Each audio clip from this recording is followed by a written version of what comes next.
SpaceX finishes stacking the first version 3 Starship. The hype train is fueling. When will we see a first test? The old Pad 1 is a Swiss cheese and will be gone soon, while Pad 2 is hitting major milestones. Booster static fire soon. Musk cooperates with Nvidia for payload and trillions of dollars. ULA launches Atlas 5, Boeing doesn't launch Starliner, Firefly blows up its rocket, and NYX might change space stations. My name is Felix, welcome to What About It, let's dive right in. Starship updates. What a week we've just seen. Blue Origin's New Glenn success, Atlas 5 and Firefly loses a booster. Action-packed. At SpaceX's Starbase, everything went as planned. Work continues on all fronts. There's a stuffed schedule for the next few months, and it will take a small miracle for SpaceX's Starship to achieve everything they've set their eyes on in 2026. Today, we're going to start things off with Starship Pad 1. Likely the biggest sign currently at Starbase that things are shifting. And now this pad does look like it's shifting as well. The orbital Swiss cheese is getting thinner. First, the goal was to empty it as much as they could. Now SpaceX has started breaking out large chunks of the ring section itself. This will likely be done within the next few days, which will leave them with the legs. This is what Pad 1 looked like in 2020 and 2021. When SpaceX built this pad, they set up these large metal pipes as legs. 6 of them in total. Once they had them in position with a spacer in the middle, they started filling them with concrete. So these legs aren't filled with air at all. Once that is done, they'll be left with a massive undercarriage. The shower head on top is no problem. That can be lifted off in the same way it was put on. The numerous piles and lots of rebar driven into the ground will be a formidable obstacle. To have a proper base for the new pad, everything will likely need to be cleared out. So we'll see them dig a massive hole where the pad is right now, again. I expect SpaceX to complete clearing this space by probably mid-January. Around the same time, I anticipate Flight 12 will take off from Pad 2. Speaking of Pad 2, SpaceX has achieved several significant milestones in the past few days. Besides the concrete work, which is now fully complete, they are also finishing the internal systems. Here's the first big-ticket item. The BQD, or Booster Quick Disconnect hoods. Transported to the launch site and lifted in place on November 13th, Robert Opel was on site for us. Thank you very much, Robert. While Pad 2 now obviously looks more finished, there's a second component to this that's arguably way more exciting. Putting the hood on means something very important. Carlos Nunes, aka Starbase Surfer on X, got a perfect snapshot to show it. Thank you very much, Carlos. Those aren't quick release hoods. They're attached with countless bolts. They are heavily reinforced with ribs on the inside. It takes a day or so to take them off again, and the items underneath are almost impossible to reach now. That can only mean one thing. Those Booster Quick Disconnects are done. Perhaps the most complex mechanism on the new Pad 2 OLM is complete. Well done, SpaceX crew, here is milestone number 2. While everyone was busy watching Blue Origin's successful New Glenn 2 launch, SpaceX did something very important. This is a full-on diverter deluge test. Thousands of liters of water gush out of countless little holes in the pipes covering the diverter, so much so that it rushes over the edge of the flame trench at some point. It's unknown how much water it actually was, but it looked perfect. Everything seems to be working. In this image, you can easily see the outlets in those pipes. They fulfill 2 purposes. On one side, they form an actively cooled barrier between the Raptor flames and the concrete diverter, and on the other, they have these outlets that spew a water mist into the rocket's exhaust. And water is extremely good at transforming heat and acoustic energy into something else. The transformation of water into steam takes energy. That means the energy used up for that can't destroy the pad in return. Simple physics, but very effective. And speaking of Raptor engines, take a look at this clip from NASA spaceflight in McGregor, where SpaceX does most of its engine testing from October 29th. That was 3 weeks ago. 3 shiny Raptor engines on a trailer are moving around at the McGregor test site. One of them seems to have the number 13 on it. They're moving in herds. They do move in herds. And you should too. If you want to help us make even better content, hit the subscribe button to stay informed. Like this video if it brought you value, and become a wise supporter for extra content. Up to 7 picture galleries per week, satellite, helicopter and ground photos, and 3D animations. Chat with me and gain more insights on the topic you love. Thank you very much. Jokes aside, take a look at these. November 4th, 4 Raptors. November 5th, Raptor 30. November 6th, R47 and 3 others we couldn't read the numbers of. Same day, R56, R30 and 2 more we can't identify. November 10th, numbers 63, 57, 58 and 47. Thanks go out to Rhino from the Ring Watchers for documenting this. A link is in the description if you want to go down that rabbit hole. In short, this has been going on for a while now, and it's massively ramping up. Almost every day we can see several Raptor engines go into McGregor and out again. There's only one explanation for this. It's mass testing. Validation work. But for what? Booster 18. SpaceX has moved past endurance testing of Raptor 3 engines and into acceptance testing. A short parcours of static firing for each engine. Once it checks out, it's shipped out again. Likely to a storage facility. And then to Starbase, Texas. After all, each version 3 booster will need 35 of these engines. This means crunch time for Hawthorne, where they are currently being manufactured alongside Falcon 9 hardware and engines. In short, SpaceX is preparing to equip the first V3 booster with its set of 35 engines. It is ready, fully stacked and going out for cryo testing soon. After that, it'll receive its engines for a static fire on the almost ready Pad 2. No roadblocks ahead, which brings me to my next piece of information for you. But before we do that, here is a quick word about personal roadblocks. We spend a lot of time in our digital home, the internet. Being online for half your waking hours is not uncommon, and I am one of those people. Unfortunately, today's internet is full of digital threats. Not just for yourself, your family is at risk too. Our sponsor today is Surfshark. It offers a turnkey VPN solution that can protect your and your family's private data. It is time to secure your digital doors for those who just don't belong inside. Surfshark's One cybersecurity package includes a built-in antivirus to protect you from dangers like data worms and Trojan horses. No more worries because Surfshark's got your back, handling everything for you, including proxy emails, instant alerts, and a fresh start if your data was compromised. And this protection covers your entire family, no matter if at home or traveling. Use it on as many devices as you like. Effortless protection for you and those you love. Are you ready for a new standard for your family's security? Go to surfshark.com/Felix or use code Felix at checkout to get 4 extra months of Surfshark VPN. The link is in the description and in the pinned comment. Surfshark, your data, your rules. Alright, back to Starbase. This cryostand possibly is the most misunderstood movement on Highway 4 in a while. When images of it appeared on X, people were excited that a prototype would soon be rolled out to masses for testing. This is not a booster cryostand though, and if you've watched my recent episodes,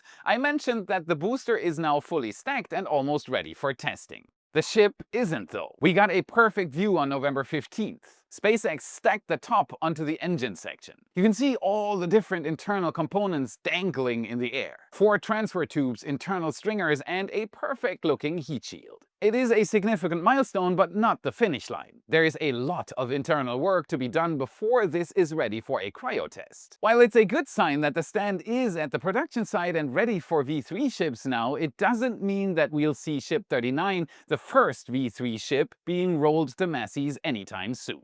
Give it a few more weeks. Masses isn't ready yet, and the ship isn't either. I could be wrong here, and I'd be delighted if I were, but in my opinion, they're just early in their schedule for the stand and late in the schedule for the ship. And since they didn't feel the need to change anything about these schedules, they just rolled the stand to the production site where it will now wait for its moment. And that moment is likely in 2 to 3 weeks. Lastly, for the pads, we still have the missing ship quick disconnect arm for Pad 2. From RGB aerial photography's images, it looks to be done. I expected it to be rolled out to the launch site days ago, but SpaceX seems to have different plans. They also still have some weeks left until it actually needs to be on site. We can also take a quick look at the growing Gigabay.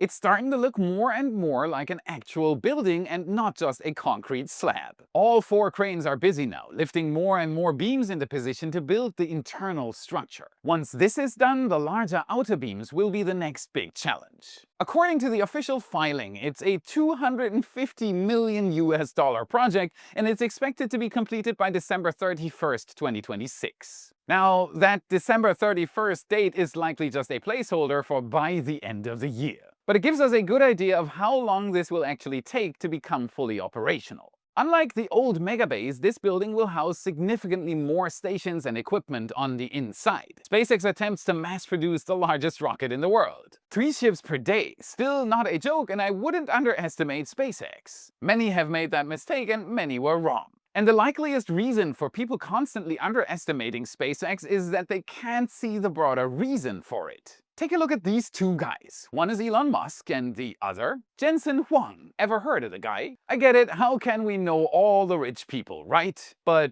how about the CEO of the highest valued company in the world? Nope, that's not SpaceX or OpenAI or Apple, it's Nvidia.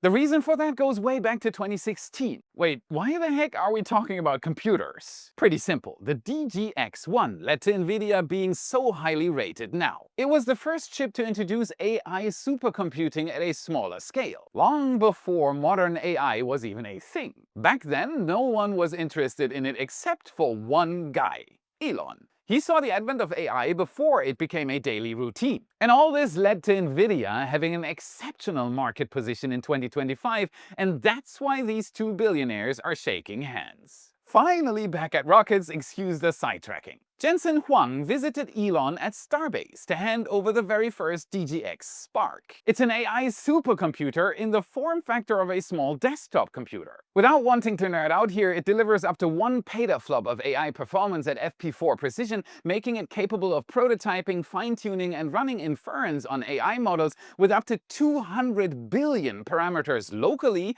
or fine-tuning models up to 70 billion parameters. And it does it at 40 watts of power intake. That's it. He stayed for Flight 11 as a personal guest of Elon Musk. And that is no accident. These two have big plans in space together. StarCloud will use Nvidia chips. It's a data/AI center in space. And why in space? Because power is dirt cheap up there if you have a cost-effective rocket to send it up. And we're not talking about a small project here. As of November 2025, Nvidia's market cap is reported at $4.63 trillion US. That is a lot of cash, and it's all set on one card: AI. And Musk will build 3 delivery vehicles per week. If Nvidia and StarCloud can produce enough hardware, SpaceX will launch it. Together with Starlink, a Mars colony, Artemis, and countless other projects we can't even imagine yet. When evaluating Musk's choices, expect the unexpected. I've been involved in analyzing SpaceX for 6 years now, and currently I think that 3 Starship upper stages per day might not even be enough. Quick reminder, if you want to see how SpaceX is doing from the air with your own eyes, go to redlineheli.com/Felix. $25 off for anyone using the link. The Redline helicopter team is waiting for you. They'll show you the same Starbase views our photographer gets on his Starbase flights. Unforgettable stuff. What an insane week we had. Blue Origin launched and landed New Glenn, and Tory Bruno's team launched mighty Atlas. United Launch Alliance successfully launched an Atlas V rocket Thursday night, carrying the powerful Viasat-3 F2 communications satellite into orbit. The mission lifted off at 10:04 p.m. Eastern Time from Space Launch Complex 41 at Cape Canaveral Space Force Station in Florida, marking the 105th flight of the veteran Atlas V rocket. For this launch, Atlas V flew in its most powerful 551 configuration,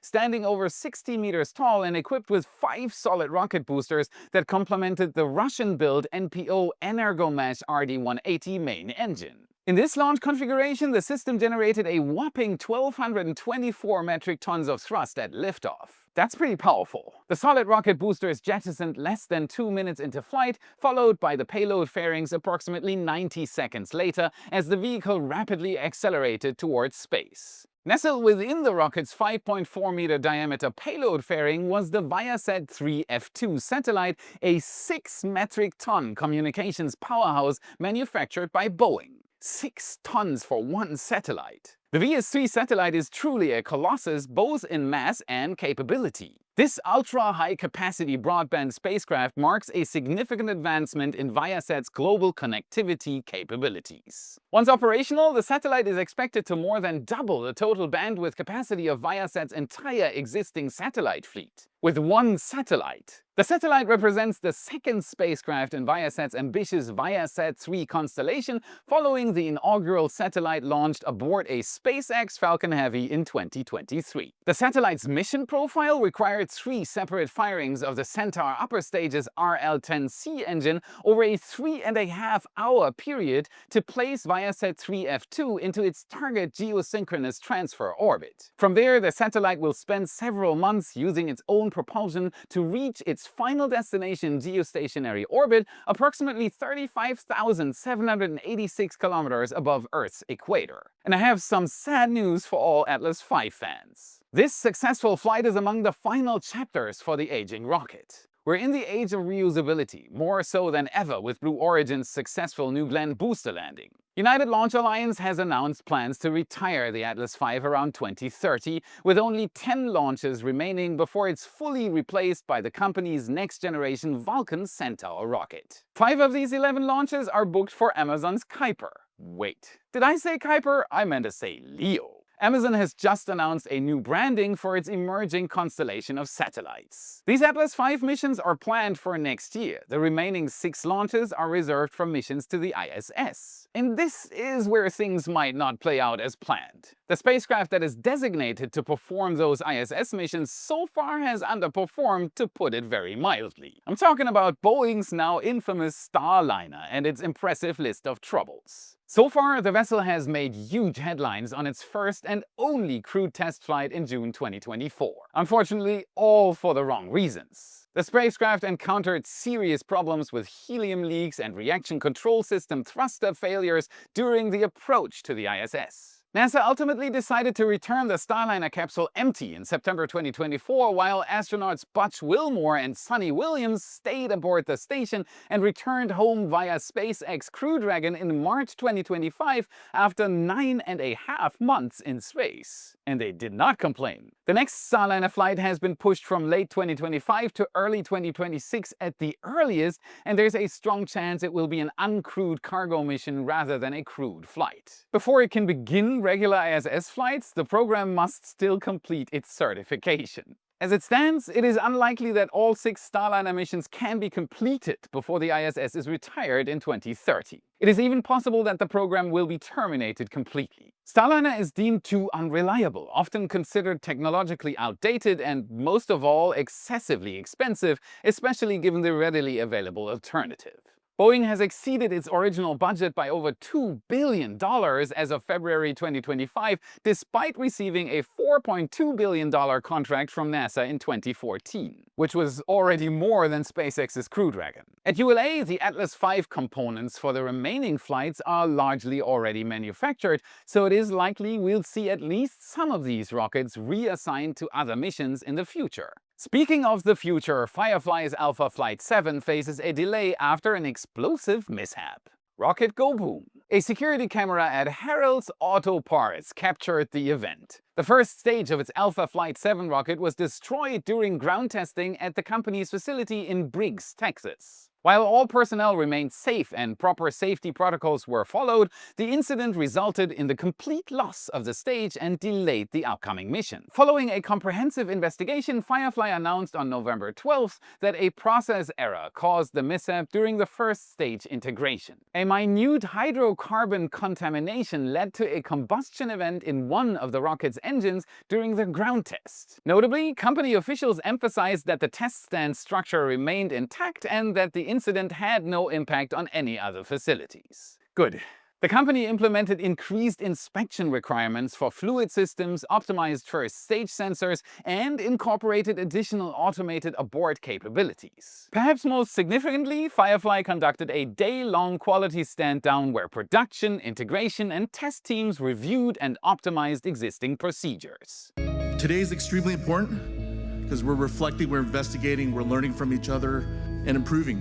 And this is an opportunity to raise vulnerabilities in your areas. Firefly is now utilizing another Alpha first stage from its production line to support the Flight 7 mission. The second stage has already been delivered to Vandenberg Space Force Base's Space Launch Complex 2, with the replacement first stage currently being prepared for shipment. The mission is now targeted for the late fourth quarter of 2025 or early first quarter of 2026, pending range availability. The company is also upgrading its stage test stand in Briggs, with completion expected in the first quarter of 2026. Fingers crossed for Firefly's Alpha. This is how you do it. Fail, analyze, and do it again. You guys size rock. In Europe, a French-German cooperation, the Exploration Company, is working on an affordable and sustainable spacecraft for cargo transportation to low Earth orbit and beyond. The capsule, named NYX, can deliver up to 4,000 kilograms of cargo to orbit and return up to 3,000 kilograms to Earth. This is no small feat. 3,000 kilograms represents the largest downmass capacity worldwide, at least for now. Innovation does not stop there, though. The fully reusable modular NYX is planned to be capable of performing on-orbit refueling. This opens up different mission profiles, and 3 vehicle variants are already in development. NYX Earth targets low Earth orbit space stations, while NYX Cis-Luna is designed for lunar orbit operations with a 5,000 kilogram upmass and 2,000 kilogram return capacity. NYX Moon is set to support lunar surface missions eventually. All variants utilize proprietary systems developed in-house, including the Mistral low-toxicity thrusters, the Huracan cryogenic lunar engine, and carbon-based thermal protection for atmospheric re-entry. The Exploration Company has secured substantial commercial backing and contracts. The firm reports a contract backlog exceeding $750 million, including cargo service agreements with Axiom Space, Starlab Space, and VAST for their planned commercial space stations. In June 2025, the Exploration Company successfully flew Mission Possible, a mid-sized demonstration capsule that carried 300 kilograms of payloads and completed a controlled re-entry from an altitude of 550 kilometers. The company's maiden operational flight to the International Space Station is scheduled for 2028 under the European Space Agency's LEO Cargo Return Service contract. Alright, welcome back to the Why Countdown, your quick dive into the behind-the-scenes magic powering this channel. And I have some positive feedback from the last Why Countdown. Several sponsors have contacted us to help sponsor episodes. Thanks for helping! Today's topic is YouTube thumbnails. What clicks and what flops. You've probably noticed that we often have exaggerating thumbnails. So here's why. When we do this, we have around double the views. Not a game changer on paper, but those are fresh faces. Brand new to Why, primed to hit subscribe and stick around. And our die-hard fans? You know the drill. No OMG or mind-blowing needed. You trust the content and we deliver. But for newcomers, that spark hooks them in. Veritasium has created an informative video explaining the effect and why YouTubers do this. I'll put a link in the description. If you're new to the channel, I sincerely hope you enjoy the content. For everyone who has been here for years, share this video with others. There's a button under this video. It is the most powerful way to help us out. Thank you so much for being on the crew. We're all in this mission together. And that's it for today. Smash the like button, subscribe for more. This is what fuels the algorithm, and this is how you can help us for free. Check out our epic shirts in your favorite Space Nerd store. Our Raptor emblem design and countless others are in there for you to explore. And if you want to learn more about SpaceX's Raptor engine, watch this video next to continue your journey. Thank you very much for watching, and I'll see you again in the next episode. Bandwidth capacity, production integration. The second stage, I'm sorry.